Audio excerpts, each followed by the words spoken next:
Hi, this is Natalie from Everyday Social Dynamics, and I am somebody with an opinion. Somebody who likes to explore topics from lots of different angles, and somebody who is interested in the way that the world works, in the way that our lives are affected by all of the various different areas of human activity, and I like to hear different people's viewpoints and to then share my own. This channel is going to be very much about popular culture, about culture, politics, history, music, art, and thinking about the ways that we can successfully navigate those worlds, and just kind of hearing and understanding different people's viewpoints on them, and hopefully coming up with some things to consider. It's one of my favourite phrases, things to consider. Is there something that we need to think about? Can we organise our thoughts in a different way? Very much around making things work. So today there's been a series of really interesting discussions made by Vice, which is a really interesting channel and kind of brings lots of different stories to the forefront, many of which we probably haven't heard or come across before. And this one is about minorities. Already I'm slightly jarred, but let's go with it. Minorities debate skin bleaching, appropriation, and colorism. This is a blind react. I haven't seen anything of this, and I think that's going to be my aim, is to try to watch things completely for the first time and record, because I think then you're going to get my full response, my most natural response. I've been told I have a very expressive face, so if you see me making faces, which you will do because it's a thing for me, it might mean that something's just made me go like that. It doesn't mean I agree, doesn't mean I disagree, probably means I'm thinking about it. So let me get the tab and let's go. Experience an example of colorism. Like, it is real, it happens. When like you're I think lighter, yeah, people treat you differently. like that's They're what I think really is Discussed a lot, both in real life, online, in the media. Today we're here to talk about colorism. What is colorism and how do you define it? Hi, my name is Koa, and I identify as biracial. I'm just going to say, like, I get it, but I want the word. Last year, my word I wanted to people to get rid of was accountability. I felt it was massively overused most of the time without context. This year, I'd like to get rid of identify as. But let it start. Let's go with it. I think about colorism as a distinct hierarchy that is anchored in a proximity to whiteness. Interesting. I think colorism is internalized racism. I'm Kelvin West, and I am an American. Okay. hi, my name is There's always one of those, isn't it? Like, I'm just American. Now, what's going to be interesting, and it's something that comes up quite often, is this sort of, let's say, inability, maybe this desire to ignore the fact that nationality, American, is different to race, and racial identity is different to one's culture, one's ethnic background. So this sort of nothing else matters except I'm an American is interesting. Colorism is internalized racism. I agree with that. I can already tell Kevin is going to be interesting. Let's see. is Maya. I use they, them pronouns, and I'm Black. So I actually think that colorism existed before racism, and the fact that historically, for example, if you look at Europe or Asia, like serfs, peasants, people who were in the lower classes had to work and toil in the sun, and those who were royalty or aristocrats or whatever tend to be lighter skin, and so there has historically been a privileging of lighter skin over darker skinned individuals. But I think that with the onset of global white supremacy fueled by European colonialism, 1492 onward, it was then absorbed into racism. Yeah, no. So it's an interesting argument. I I'd also put pronouns on the identity list, but anyway, we don't want to go down that road today. I think this idea, what tends to happen with conversations like this is people do this.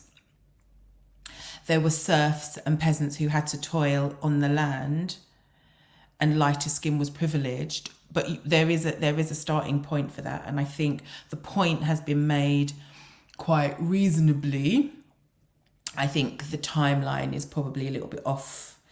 So the notion that that whiteness or lighter skinned was considered important before European colonialism, I'm like, yeah, no.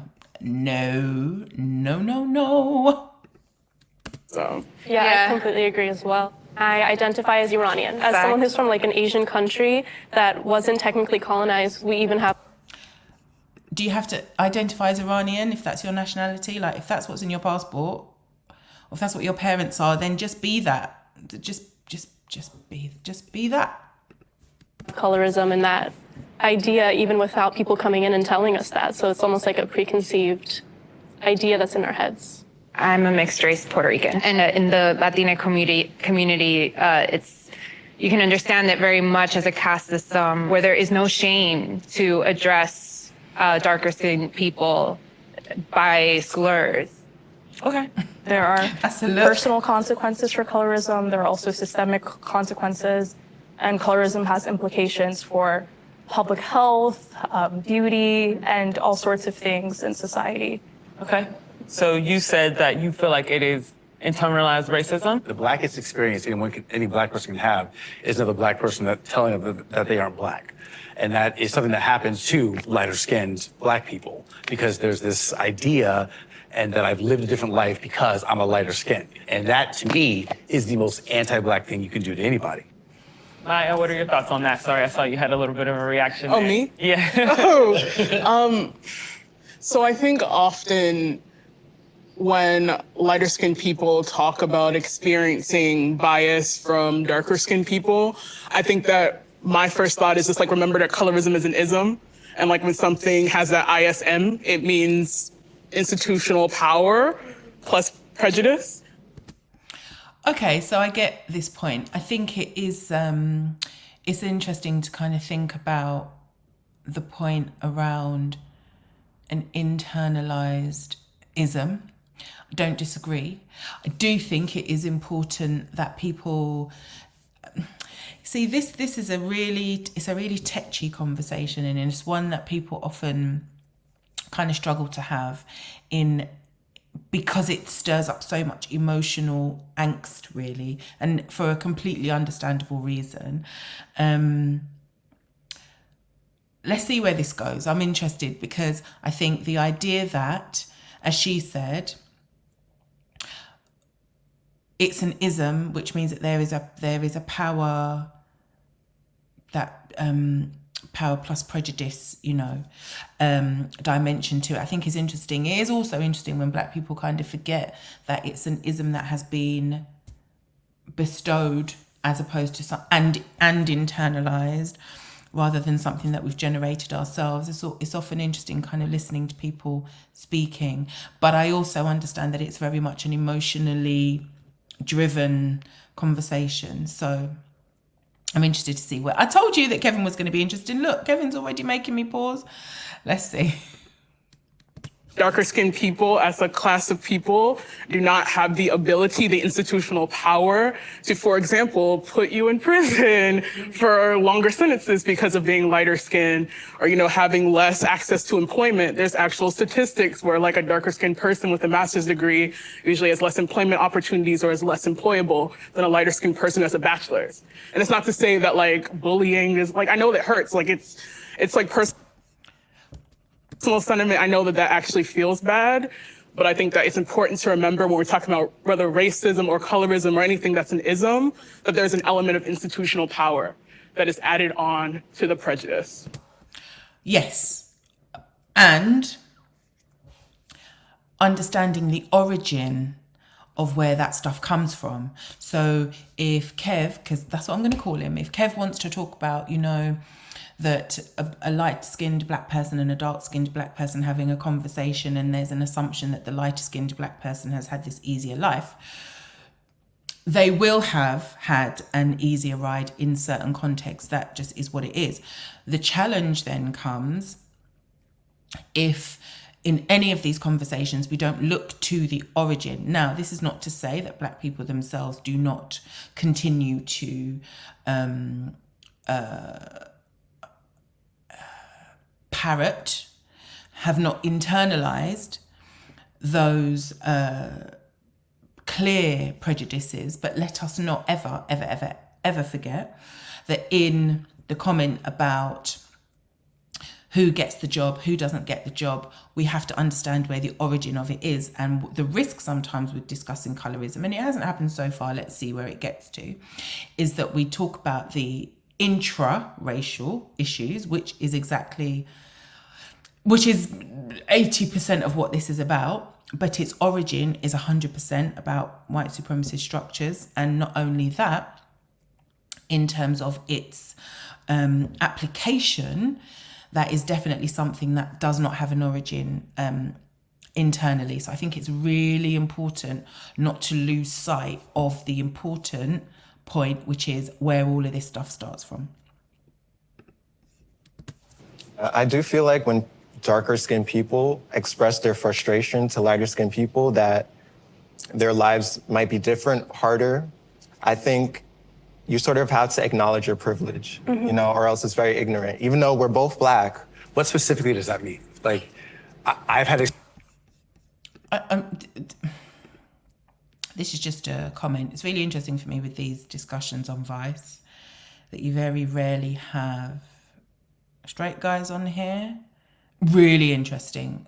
Straight black guys, almost never.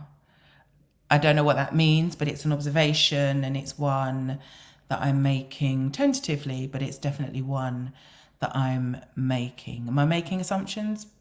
Possibly. Let's say...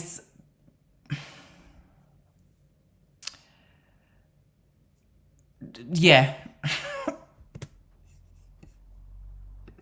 Experiences in my life that have not been great. And I can assume that it's because of the color of my skin, right? We talk about these ideologies, right, which I think we get lost in sometimes. And we have to just bring it back to reality of like, well, let's talk about your situation for a second. How has it affected you specifically? And the answers that you get are, I didn't get an apartment, I didn't get a job, I didn't get that promotion, which happens to everybody, right? They can always talk about somebody else and what's happened in history, but they can't talk about their own lived experiences. And that's important. Add to the pile of accountability for last year, this year, identify and pronouns, also lived experience. Surely an experience means you lived it. I've had this conversation on Facebook and I've been told that there is a difference between an experience and a lived experience. No, I'm not buying what they're trying to sell me. I have plenty lived experiences. I mean, we could go from like, for me, I'm in the beauty industry, the beauty world, so I get invited to influencer events, and if I look around and I'm the darkest black person, there's still a problem there. You know what I mean? That's a perfect example of that. And you might not realize it, but white people, lighter skinned people, they might be more willing to approach you because you are of lighter skin. That's another, personal thing that, have you realized that? Yes, I can acknowledge that may be the thing. Here's the other thing that happens. The other side of that, the other perspective on that is that I've done a lot of things in the acting world. I've missed roles because I'm not dark enough. And there's a lot of black people who don't know that. They have no idea that your skin tone is actually highly sought out for. But I feel like... Yeah. Okay, I get it. The thing is now, and this is where it starts to get interestingly sticky, a bit techie. So Kev is saying that he's gone for acting roles and he wasn't black enough, which is totally possible. True. I'd go as far as to say true. The challenge, though, is on what basis is that judgment being made? What are the roles that he's going for? I'd be really interested to know that. And also, there is such a thing as our phenotypes, and our phenotypes are different. They are varied. Not getting an apartment or not getting an acting role does not mean that colorism doesn't exist. And this is the challenge. I take on the point that he's making 100%, which is people will talk about this systemic nature, the historical nature, and they don't talk about personal experiences. And always the difficulty is with lots of things is to be able to say, this specific thing happened to me, or to say, I benefited from these things. And that's the real challenge. Most of the time, if you are experiencing a privilege, you have no idea that you are experiencing a privilege. The minute that something negative happens, you then say to yourself, okay then, well, that's because of my identity. That's what Kev has done is he's been able to very confidently say, well, I didn't get acting jobs because I was too light, and dark-skinned people, you don't know this. What he's not been able to say is, but I have also not been feared. I've not been seen as threatening as other black peoples. He's not been able to say, there have been activities or occasions when I have massively benefited from my complexion. So this is part of human nature. This is part of everyday social dynamics. Not being able to see or not being able to articulate when we have experienced a benefit because of whatever part of our phenotype, our way of being, our mode of being, how we look, how we come across, but being very able to very clearly pick up and pick apart, well, that happened because of this. Do you know, dark-skinned black man, that you are more sought after than I am? Cool. But in another way, in another role, in a different setting, that dark-skinned black person, darker-skinned black person is not getting anything like the types of opportunities that in Kev's mind, he's assuming he's not getting and someone else is getting. So it starts to eat itself, this stuff. And if we're not careful, because we're not properly analysing what it's all about, we get into these very tricky situations that can become quite problematic, that miss the point, that miss the origin, and that sadly take us into a completely incorrect direction when we're trying to discuss matters like this. Like that's acting, they're looking to fill a specific role, whereas if you're just applying for a job, a lighter skinned person might get that opportunity over a darker skinned person.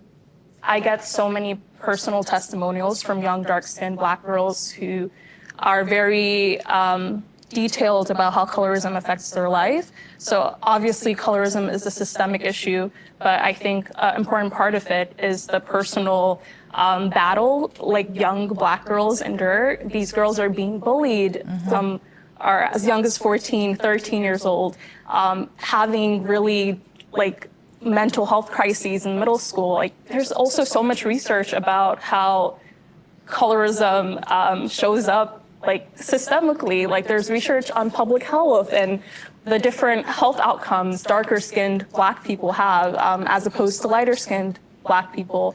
And there's one about pulse oximeters being used during COVID and how the devices have a harder time registering darker skin. And you can imagine the implications for that. And we know that the Black community has been disproportionately affected by COVID in terms of deaths.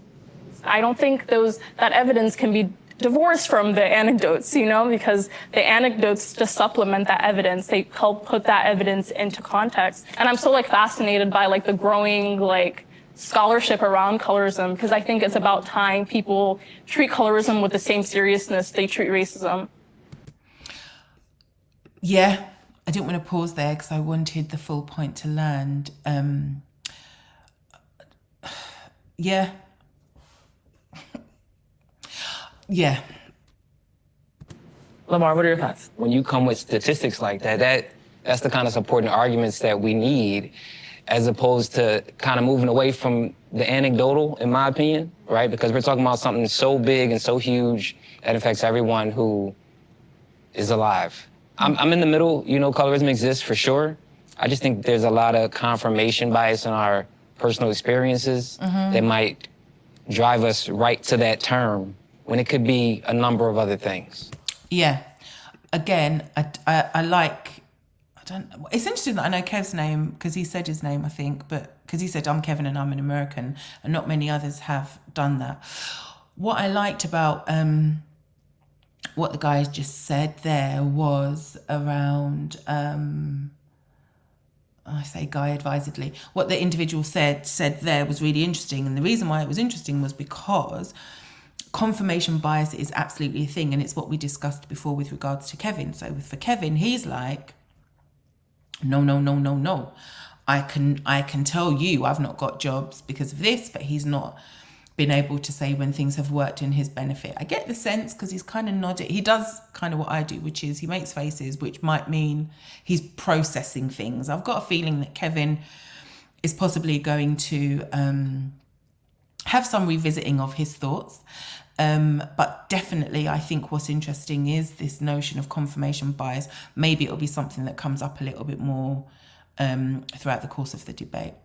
But she's talking about how particularly darker skinned women engage with structures, engage with power, engage with institutions. Per that exact point, there are continuing studies that show that in instances in which darker skinned women do report intimate partner violence, domestic partner violence, bruises on their body, strangulation marks are harder for police to see, nurses to see, physicians to see, because a lot about how they are trained and the way they interact with those victims are attuned to look for those marks on lighter skin tone.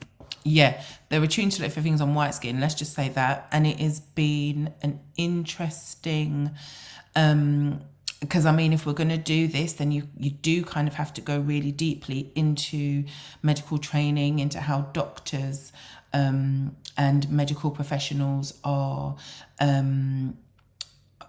the way that they're taught and the things that they consider. So let's not forget that for lots of Black people who go into hospitals, that the initial assumption is that they are hypochondriacs. Also coupled with a thought that we take pain better than anybody else. So there's some really schizophrenic thought processes in terms of the medical profession around how they see and view Black people, Black bodies, our illnesses, our sicknesses, the way that we need to be treated. But if somebody can't see a bruise, you don't want to see a bruise. So because there is often a lack of effort, there's a lack of desire to see something. And that's what tends to motivate a lot of the situations. Of course, your training is going to show you that you're going to have black and blue and it will look a bit green. And as it heals, it's going to look like this. And you'll have a yellowish tinge and all of that. If somebody is coming in to say that, to show you that they have a bruise on their body and they are dark skinned, it's not that you cannot see it. It's not that it's invisible. It's that it might be something that, one, you're not accustomed to, or it may be something that you have to make a bit more effort with. And we would hope that our medical professionals would like to do that.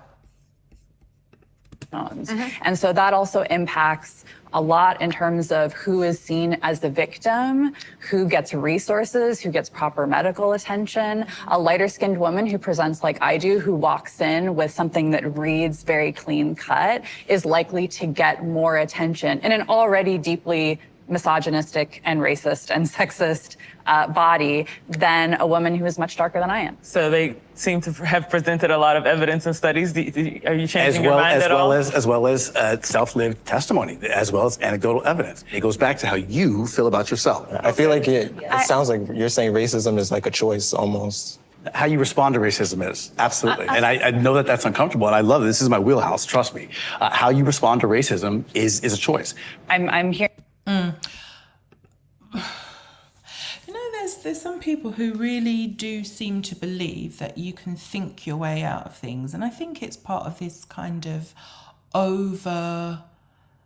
this sort of constant positivity movement, this thought process, which is, you know, we can think and manifest. And I don't disagree, but with everything everything that somebody reads about manifestation, it will always talk about you can have an idea and a goal and a dream, but you've also got to take action around it.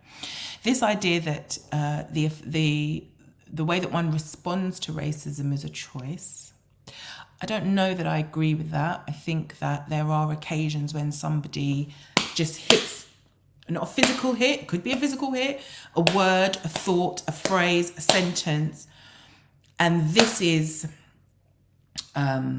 that's biological. Our responses are not necessarily thought through. They're not necessarily cognitive. They can often be very visceral. So in terms of an incident, in terms of a word or a phrase or a situation or something that happens, the idea which is one rises above it and chooses how to respond to something that happens that is racist, I disagree with. In terms of how one can approach the structures around racism, I think that black peoples have internalized the need to be responsible for that role far more than we should. If we didn't build the structures, why is it always on us to be seen to be dismantling said structures? So for anybody that sees themselves as an ally, to me, that's their job. It's a view, we may talk about it another time, but I strong disagree in terms of a thought through process. One can say, okay, this has happened, you pick yourself up, you do the next thing, which is what our lives are pretty much. But hypervigilance, needing to always be aware of everything that's happening, having an extreme sensitivity to words, thoughts, phrases, actions, sentences, the working environment, the street, your home. One doesn't choose to opt out of that. We don't have that option. I think I strongly disagree there. Hearing particularly on this side of the room, this idea that you can make an individual choice outside of the context of history, culture, politics, structures. Yes. I don't believe that personally. I think when anybody buys a certain product, styles themselves a certain way, decides to not style themselves a certain way, read a certain book, use certain words in a job interview, approach a politician, I think all of that is informed by history literally all of the time. Yes. Yeah. We don't want to talk about anybody's individual experiences of it unless it's an experience that is affected by colorism in the way that you guys are comfortable with it. Colorism also happens on the other end. When I talk about the internalized racism and how lighter skinned voices, they don't get heard, they don't get pushed out there within the black community, that I get eye rolls, I get, people, there's a reaction to that is very negative and not welcoming. I'm not in the business. Okay, I'd be interested to know what Kev means by that lighter-skinned black people's voices aren't heard.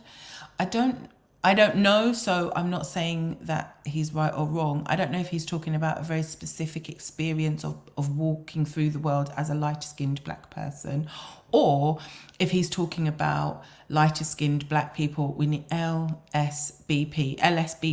lighter-skinned black people, because it's a long sentence to say.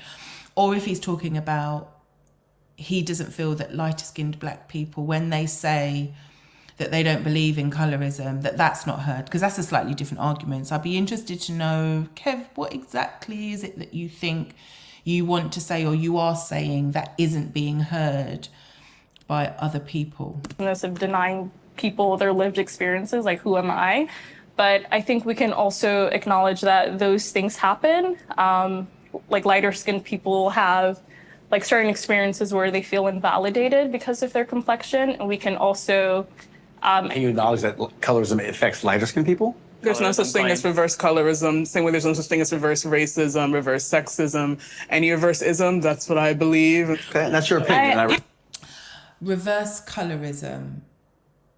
So colorism is that the darker skinned you are, that within this is you see now. So within a monolithic group, so within African Caribbean descent, African descent people, wherever they are in the diaspora, we are saying that colorism means that the lighter skinned you are within that monolithic group, the more benefits you have, the more social benefits that you have. You're deemed more attractive, more intelligent, less threatening, probably not a criminal, more desirable, etc. He's saying that there is a reverse to that, which is that darker skinned people negatively view, no.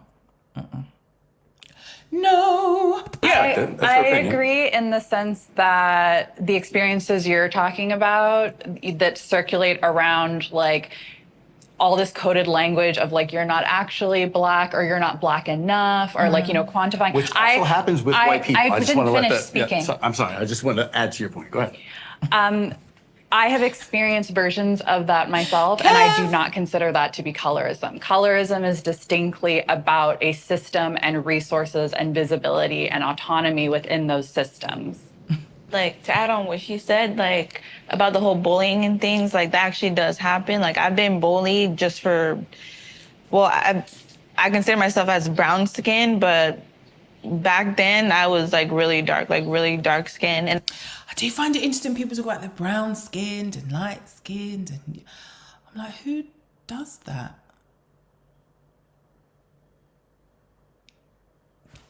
I did lighten up, like, probably 2 shades, maybe 3 shades because of Like, how do you know how many shades lighter you are? Who knows that kind? Like, I want to say baby girl. Who know? Because I was really dark and then I've lightened up 2 or 3 shades. Who does that? Who counts? How many? How would you even know? of it. Can you tell me why you started to bleach your skin? It's like you growing up Oh, and okay. You see now? You see, things always make sense. I'm like, who knows how many, because, you know, I was like really dark and then I got 2 shades lighter. Who would know that? How would you even know that? And then, can you tell us why you're bleaching? Yeah, it makes sense, because that level of detail, no one knows that in life. That's just not real. And I think this is probably going to be a video in 2 parts. Because we are already half an hour. That's crazy. All right, let's keep going. Ooh.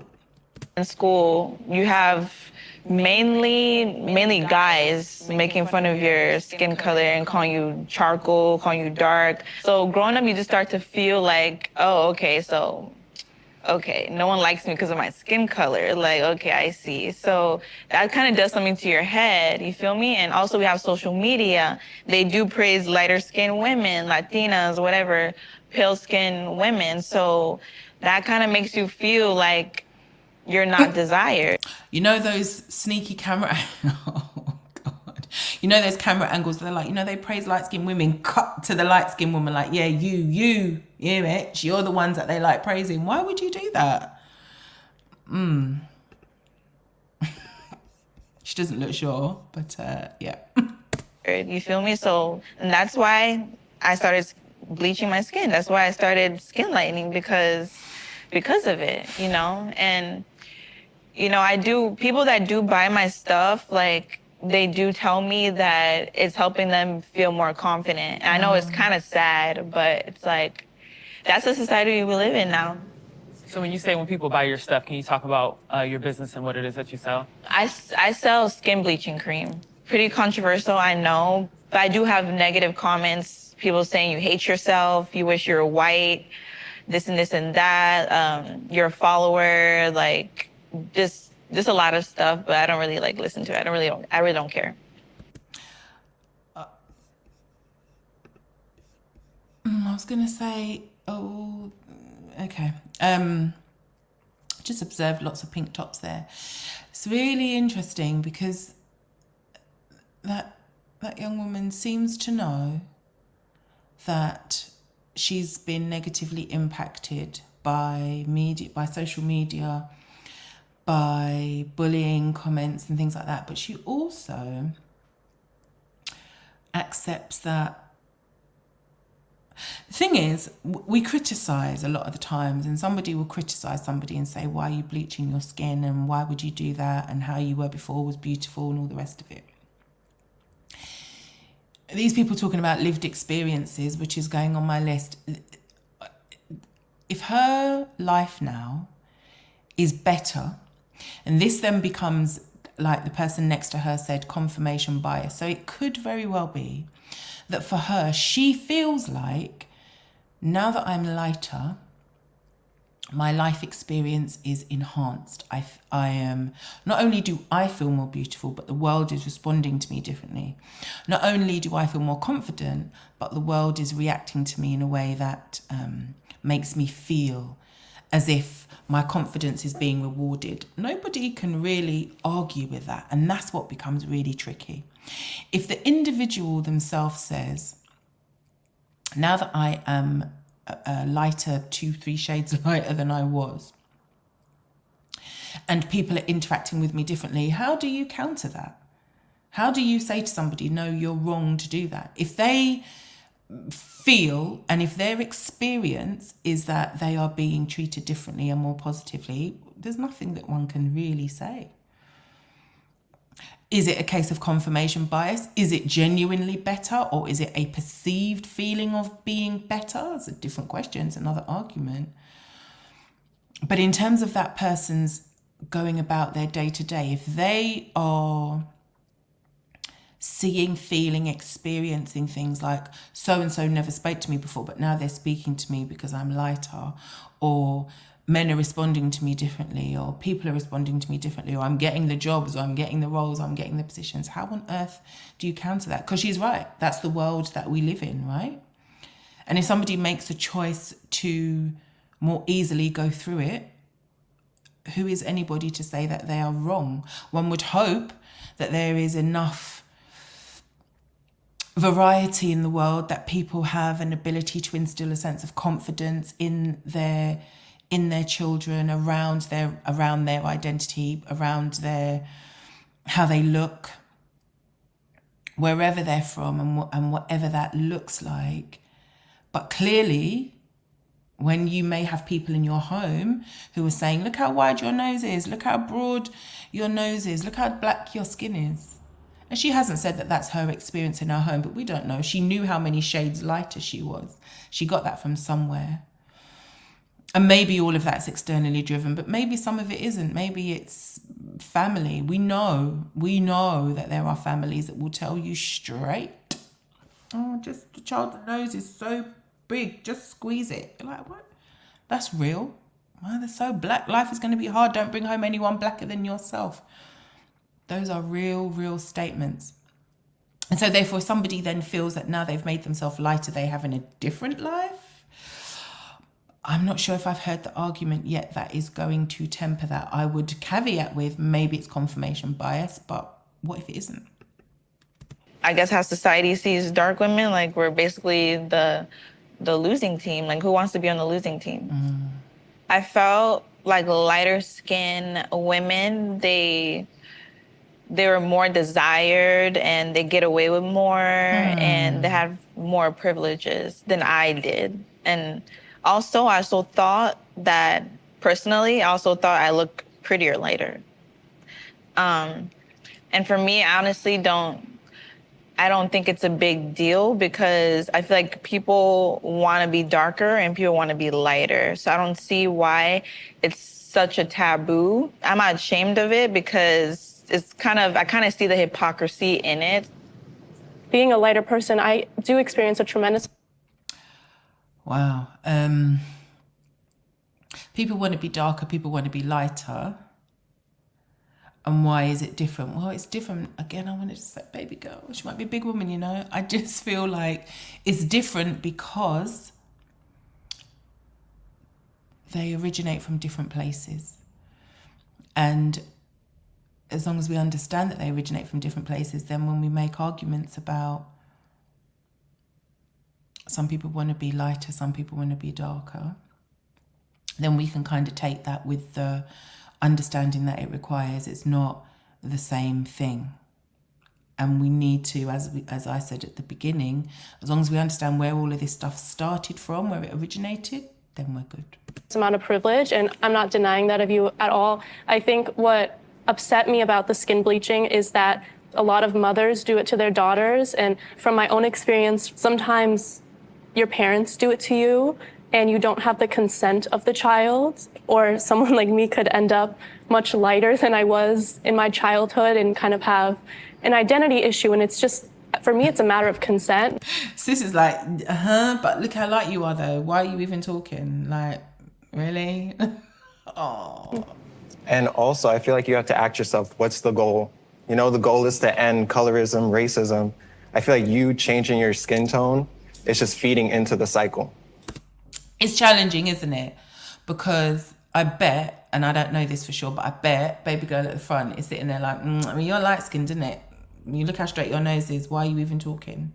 Why are you going to tell me about me when you look like you look and you know that your life is easier, that you're having the easier run? And it's difficult. And how are you going to hear that from somebody who has all the look that you want, that you're going for? And maybe there's an element of emotional intelligence that needs to come into play with conversations like this. You'd be like, bro, sis, just maybe you're not the people to be addressing the young woman at the front, because it's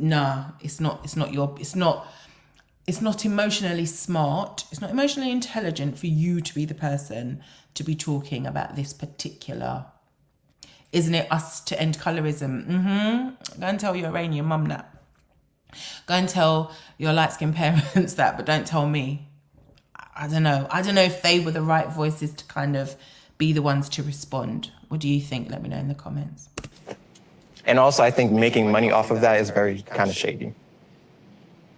And some people just personally feel like they look better lighter, just like some people feel like they look better with makeup on.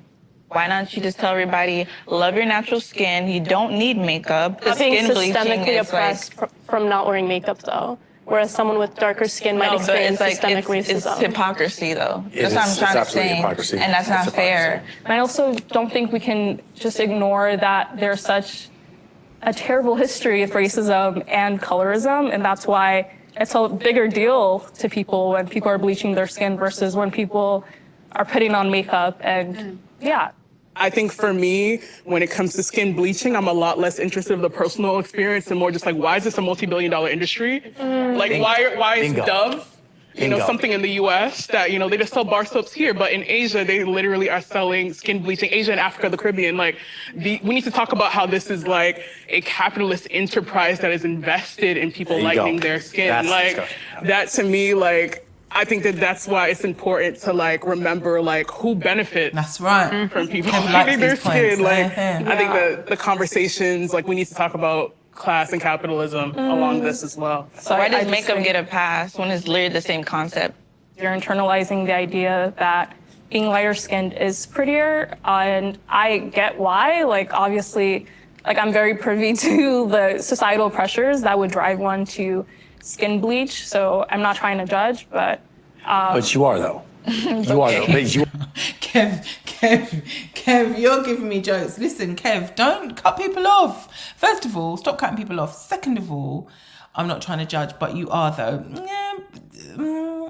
Maybe he's right. Thirdly, though, it's another interesting angle, this one about skin bleaching and makeup. I think the differences are one isn't trying to change their skin, one isn't risking damage to their skin, one isn't necessary. I mean, I do see lots of makeup where the person starts off one shade and by the time it's finished, they look like a different shade, and people say, no, but that's the lighting, it's the highlighter and all the rest of it.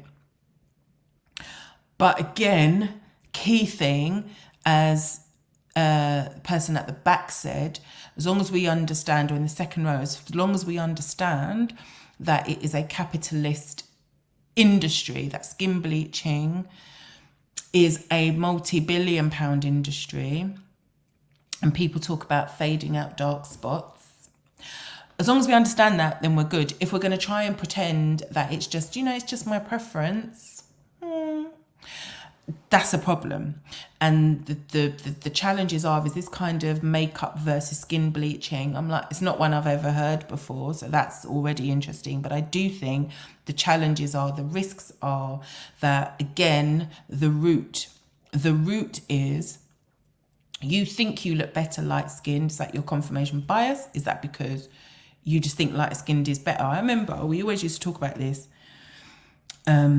with friends, you know, that at school you'd have, so I'm from London, I'm from the UK, from England, born to Caribbean parents who were immigrants to the UK in the 60s, what they call the Windrush generation, right? So